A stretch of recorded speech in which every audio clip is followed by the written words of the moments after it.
is not the critic who counts, not the man who points out how a strong man stumbles or how the doer of deeds could have done better. Who said this quote? Was it Abraham Lincoln? It was Theodore Roosevelt, the creator of the Rough Riders.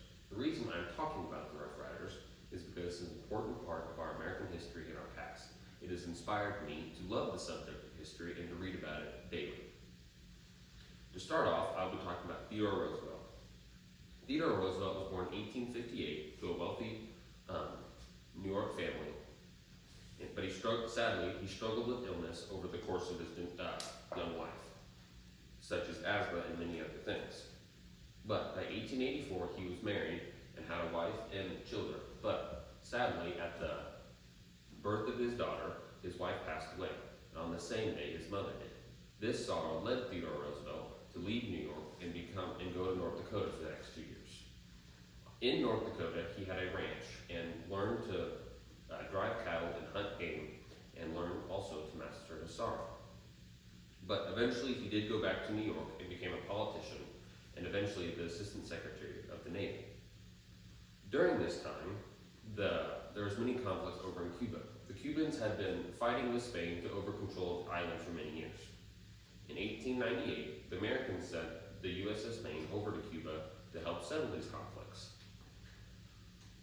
But on February 15th of 1898, sadly, the USS Maine exploded in the harbor of Havana.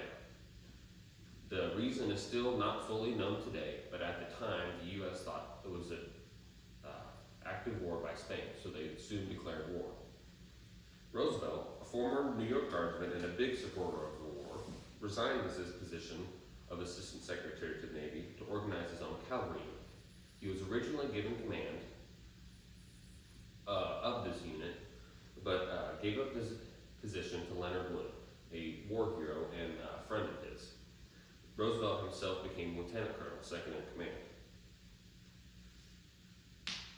The 1st New Mexican Cavalry entered the Federal service as the 2nd Squadron, 1st U.S. Volunteer Cavalry, and was famously known as the Rough Riders.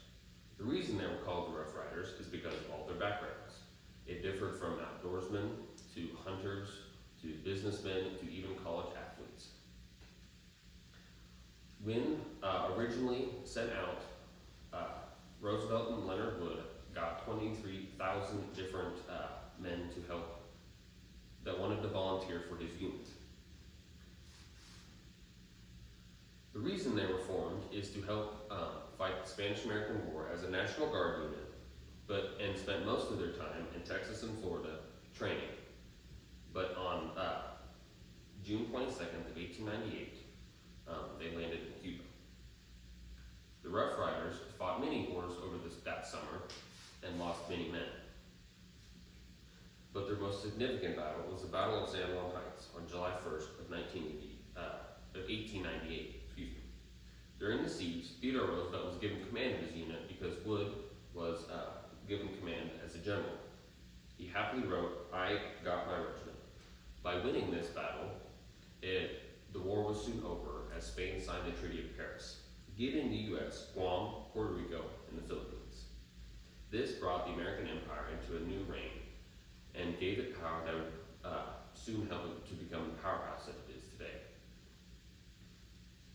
The aftermath of this war soon catapulted Theodore Roosevelt to become a war hero and cemented his place in history and turned him into the man that we know now.